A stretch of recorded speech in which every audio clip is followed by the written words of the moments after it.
అందరికీ నమస్కారం. ఓం శ్రీ గురుభ్యో నమః. 'The untold story of Sita' Sitayanam గురించి ఎవ్వరికీ తెలియని కొత్త కోణాన్ని మనందరం తెలుసుకుంటున్నామండి. ఆ సీతామాత యొక్క ఉనికి ఈ యొక్క భూమి మీద ఎలా ఉంది? ఆమె జంతువులని ఎలా ప్రేమించేది? ప్రకృతితో ఎలా అనుసంధానం అవ్వాలని మనకి తెలియజేసింది. సోమ ద్వారా ప్రతి ఒక్కటి మనం మళ్ళీ ఒకసారి తెలుసుకుందామండి. అనసూయ, మీనాక్షి మళ్ళీ జన్మించడం, తను మా అయోధ్య నగరంలో జన్మించడం, తను సోమ దగ్గరికి వెళ్ళాలనుకోవటం, సోమ దర్శనం కలగటం, అక్కడికి వెళ్ళి అదంతా కూడా మీనాక్షికి, అనసూయకి ఎలా ఉంటుంది అంటే, అదంతా తను తిరిగినట్టు, అక్కడే తనకు అలవాటైనట్టు అలాంటి అనిపిస్తుంది. కానీ సోమని చూసేటప్పటికి తనకి హ్మ్, ఒక భావోద్వేగానికి గురి అవుతుందనమాట. అయితే అక్కడ సోమని చూడగానే వాళ్ళ అమ్మ కూడా లోపలికి వెళ్లి పరిచయం చేసుకుంటారు. కొన్ని మాటలు మాట్లాడుకుంటూ ఉండగా హ్మ్, పక్కన కూర్చొని అనసూయ సోమని చూస్తూ ఉంటుందండి. సోమ ఎలా ఉంది అంటే, ఆమె యొక్క వెంట్రుకలు పలచబడి, ఆమె ఆ ఎంట్రుకల ముడి వదులై భుజాల మీదకు జారుతూ ఉన్నాయంట. ఆమేమో కాషాయ వస్త్రం ధరించి ఉంది. ఆమె తలను కూడా సగం కప్పుకుంది. ఈ చీర చెంగుతో ఇలాగా. ఆమె ముఖం పల్చగా, బుగ్గలు లోతుకి పోయినా కూడా కళ్ళల్లోనండి యవ్వనంలో ఉన్నప్పుడు ఎటువంటి మెరుపైతే ఉందో, ఆ మెరుపునే అనసూయ చూసిందంట.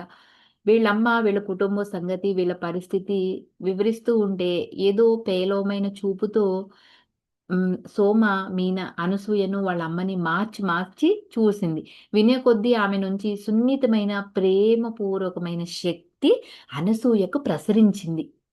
ఆమె తల ఊపుతూ, నవ్వుతూ, కళ్ళ నుంచి వెలువరించే శ్రద్ధ అనసూయలోకి చొచ్చుకుపోయిందండి. వాళ్ళ అమ్మ చెప్పే ప్రతి మాటను సోమ ఎంతో శ్రద్ధగా ఆలకించింది. ఎప్పుడో విడిపోయిన పాత స్నేహితురాళ్ళు ఎలా అయితే మాట్లాడుకుంటారో, ఎలా అయితే విషయాలు వింటూ ఉంటారో, అటువంటి సన్నివేశం అక్కడ ఉందంటండి. వాళ్ళ అమ్మ అలా చెప్తూ ఉంటే, సోమ అలాగ వింటున్నట్లు అనిపించిందంట అనసూయకు. ఇటువంటిది ఇంతకు ముందెప్పుడు కూడా అసలు అనసూయ జీవితంలో చూడలేదన్నమాట. ఆ 15, 18 సంవత్సరాల్లోనూ. అంటే నీకు అప్పుడు అనసూయ అని పేరు పెట్టాము అని వాళ్ళ తల్లి చెప్పగానే అనసూయ వంక చూసండి, "నీకు గొప్ప ఋషి పేరు పెట్టారు అనసూయ అని అన్నమాట" అని అంటుందండి. అప్పుడు అన్నప్పుడండి సోమ ఆమెను సీతామాతను ఎంతో ప్రేమించేదంటండి. ఎవరు? సీతామాత అనసూయామాతని. అది వింటే ఎంతో సంతోషించేది అని అనసూయ వైపు తిరిగి ఎంతో మృదువుగా మాట్లాడుతుంది. అంటే అనసూయ అత్రి మహర్షి యొక్క అంకితత్వం గల భార్య. ఆమె. సోమ నవ్వుతుందనమాట. అయోధ్యలో ఆమె ఆ విధంగా అంకితత్వం ఉన్న భార్యగా తెలిసిందా అని తలపట్టుకుందంటండి. ఎవరు? సోమ. ఋషి అనసూయ భూమిపై నడిచిన యోగునులు ఎవరైతే ఉన్నారో వాళ్ళందరిలోనూ గొప్పది. అతి తక్కువ మంది ఋషులు చేయగలిగిన తపస్సును, ఋషులు అంటే మగవారు, యోగినులు అంటే ఆడవారు. ఆమె చేసి ముగ్గురు దేవతల మెప్పును పొందిందండి అనసూయ మాత. ఆమె తపస్సు ద్వారా ఈ భూమి మీద తరువాత తరాల కోసం రూపుదిద్దుకుని అనేక విషయాలను సృష్టించడంలో తోడ్పడిందంట. ఆమెకు ఒకానొక తల్లికి ఉండే హృదయం, ఒకానొక జ్ఞానికి ఉండే వివేకం 2 ఉన్నాయి. అదే అనసూయ దేవి యొక్క, ఆమె ఒక యోగి అనే చెప్పుకోవాలి. అనసూయ మాత యొక్క ఒక స్పెషల్ అన్నమాట ఆ 2ను. ఆమె ప్రేమ, వివేకాలను పరిపూర్ణ సమత్వంతో నిలిపి ఉండగలిగేదంటండి. అంటే ప్రేమ, వివేకం 2 ఉండేయంట సమత్వంతో. అందుకే లంకలో జరగబోయే దానికి మాత సంసిద్ధం అవుతూ ఉన్నప్పుడే ఆమెకు అనసూయామాత తోడ్పడిందంటండి. లంక మాట చెప్పగానే అనసూయ హృదయం బాధలతో చెలరేగిపోతుందండి. తన ఉద్వేగాలను అతి కష్టం మీద అక్కడ నిలుపుకుంటుంది. ఎందుకంటే వీళ్ళ కుమార్తె దగ్గర అత్యంత సున్నితమైన విషయం లేవనెత్తారు. ఆమె మహారాణి అపహరించుట అన్న విషయాన్ని ఒప్పుకోవడం లేదు, నిరాకరిస్తుంది అని అనసూయ వాళ్ళ మాత సోమతో చెప్తుందండి. ఎందుకంటే అంతకుముందు సోమ వాళ్ళ అమ్మతో మాట్లాడుతూ ఉంది కానీ, ఇప్పుడు మాత్రం అనసూయ వైపే తిరిగి అనసూయనేదో పరిశోధిస్తున్నట్లు సోమ చూపుందంట.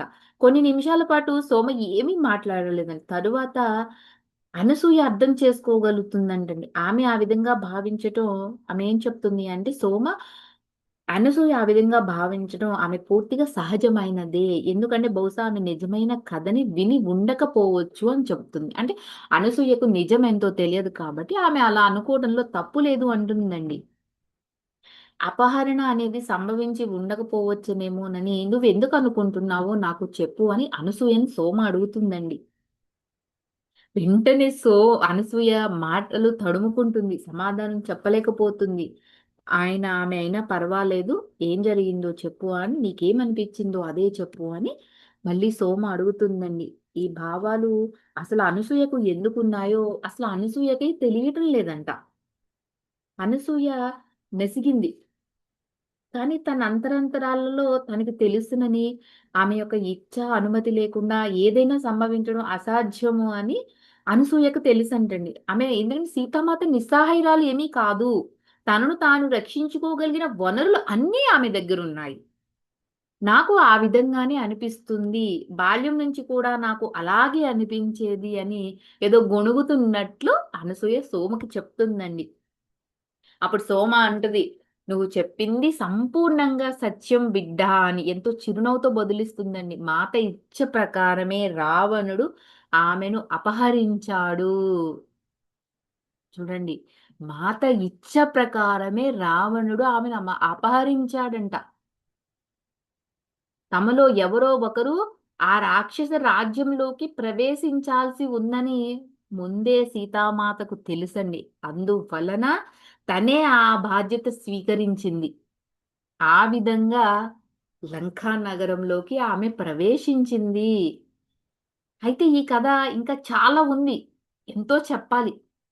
కానీ ఈ రోజుల్లో చాలా కొద్ది మంది మాత్రమే ఆ కథ పట్ల ఆసక్తి చూపుతున్నారంట. ఎందుకంటే ప్రజలకు రాజ్యం యొక్క అభివృద్ధి, సంపదల గురించి వినడమే ఇష్టమంటండి. అంతేగాని వారికి మనకు ఆ ప్రయోజనాలు చేకూరడం కోసం మాత చేసిన త్యాగం ఏదైతే ఉందో దాని గురించి వినడం పట్ల అసలు ఆసక్తే ఉండడం లేదు అని సోమ చెప్తుందండి. దయచేసి నాకు చెప్పండి నేను ఆ సత్యం తెలుసుకుంటాను అని అనసూయ సోమని అభ్యర్థిస్తుంది. సోమ నవ్వి ఓర్పు పట్టు బిడ్డ ముందు నేను నీకు ఏమైనా తినిపించాలి లేకపోతే మాత సంతోషించదు అని చెప్తుందని సీతామాత ఎప్పుడూ కూడా అందరికీ కడుపు నింపాలని చూసేదని ఆ మాత మీరు ఇబ్బంది ఏమీ పడవద్దు మేము ఆశ్రమంలో భోజనం చేసే వచ్చాము అని అనసూయ వాళ్ళ అమ్మ సోమకు చెప్తుందండి. వారి ఆశ్రమంలో ఏం పెడతారో నాకు తెలుసు అని ఆమె నవ్వుతూ కొనసాగిస్తుందన్నమాట. ఎందుకు అంటే అక్కడ ఆశ్రమంలో ఏముంటుందో సోమకి తెలుసు కదా.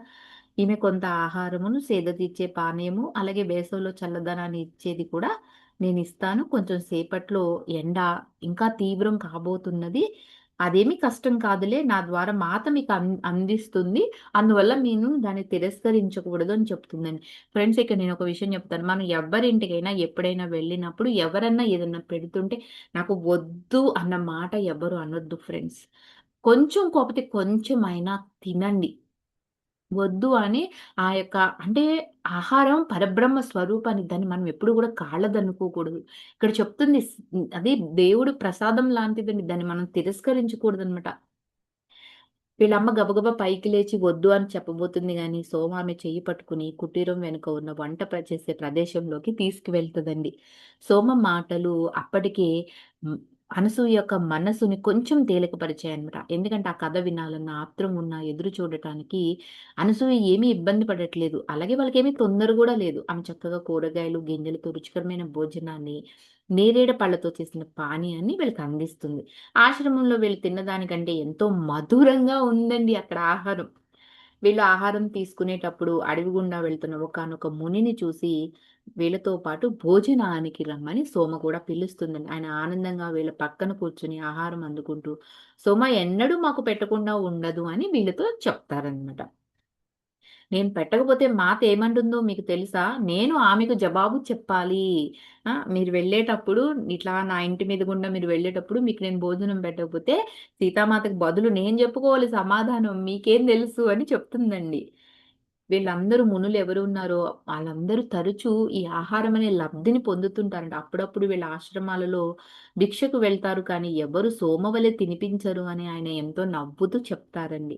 ఇది మాత ఆదేశం. ఆమె తరచూ చెప్పేది ఏమని, వచ్చిన వాళ్ళందరికీ భోజనం పెట్టండి. మిగిలిపోయిన వాటితో కాదు, ఉన్నంతలోనే మంచి వాటితో భోజనం పెట్టమని చెప్పేదండి. ఈరోజు మన ఇంటికి ఒక గెస్ట్ వస్తే సమయానికి మిగిలిపోయిన దాంతో కాదండి, ఉన్న దాంతో ఏదో ఒకటి ఏది చేయగలిగితే అదే చేసి పెట్టండి అని చెప్తున్నారు. ఇది మనకు కూడా వర్తిస్తుంది. సీతామాత చెప్పింది. అక్కడే అతిథులే కాదు, మన ఇంటికి కూడా ఎంతో మంది అతిథులు వస్తూ ఉంటారండి.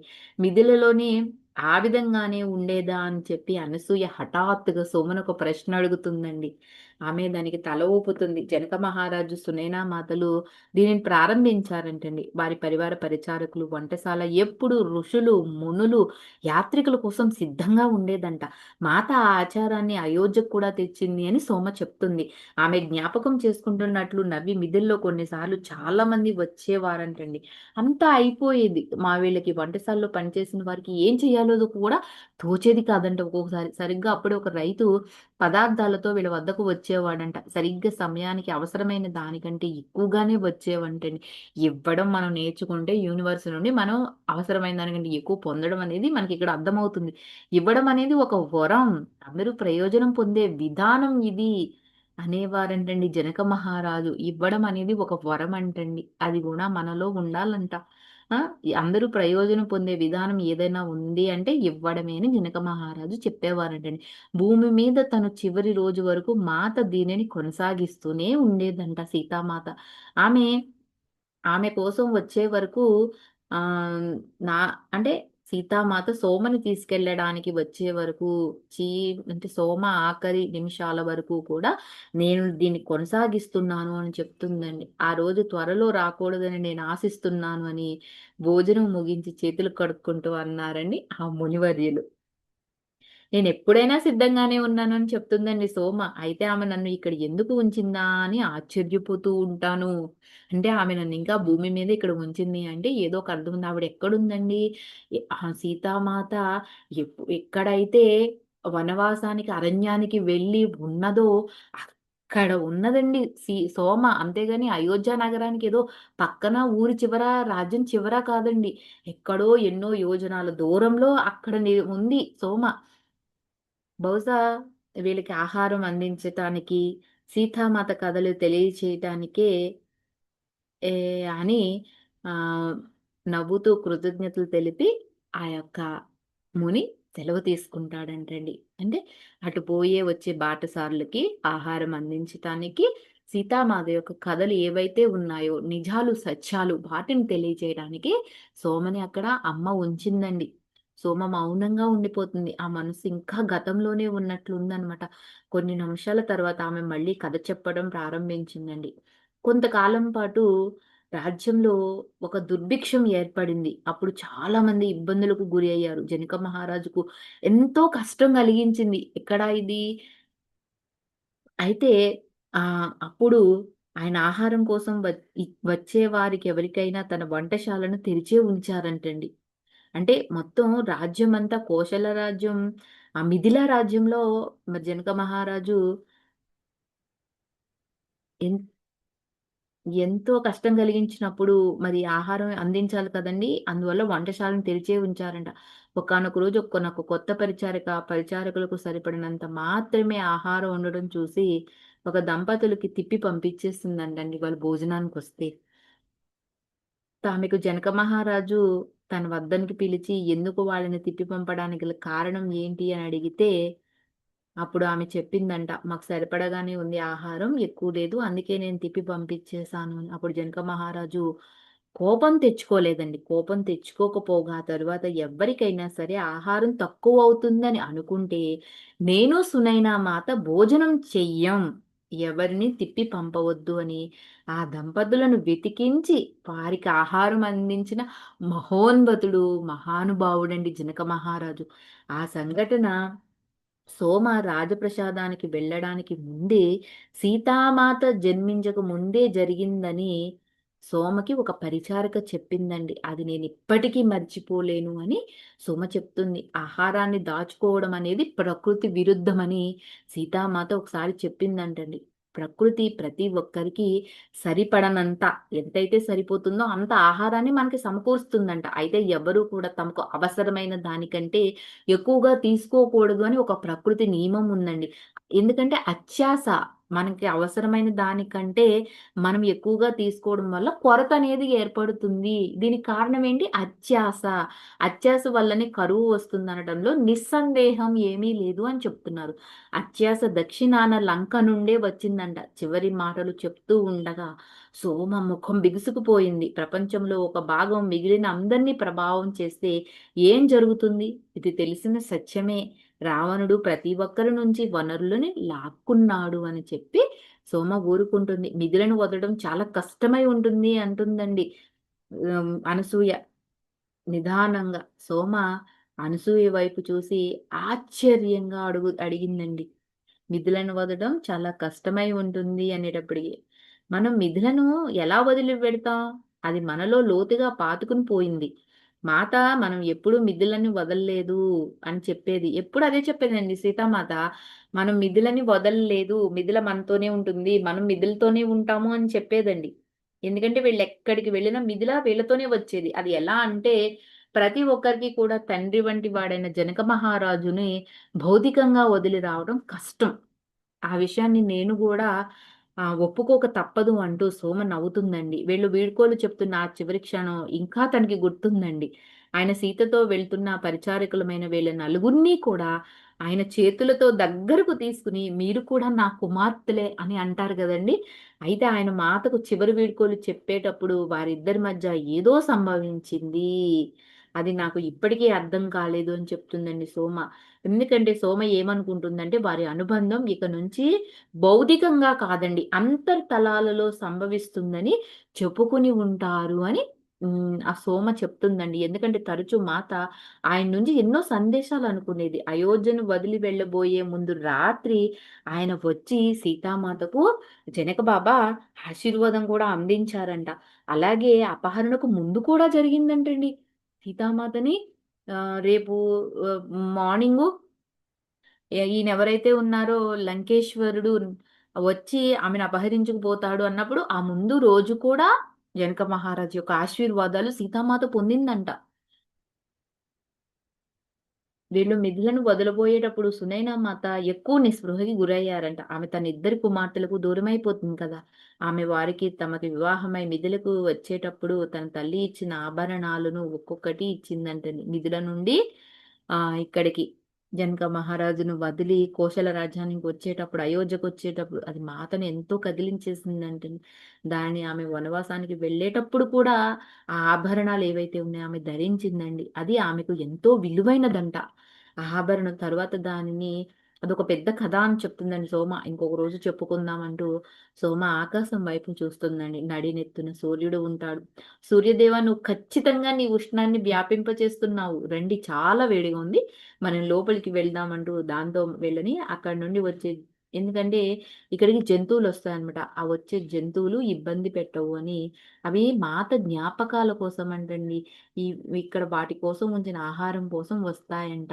ఆమె వాటికి కూడా చెందిందే అని చెప్తుందండి. అబ్బా! అసలు చూడండి సీతామాత అడవిలో జంతువులతో గడిపిన అవి కూడా ఆ యొక్క ప్రాంతానికి సీతామాత కోసం వస్తాయంట. అలాగే సోమవాడికి ఆహారం పెడుతుందంట. ఆ ఆహారం కోసం గూడా వస్తాయంటండి. అవన్నీ కూడా సీతామాతకు చెందినవే అని ఎంత చక్కగా చెప్తుందో చూసారా friends. Thank you for watching. Like చేయండి, షేర్ చేయండి.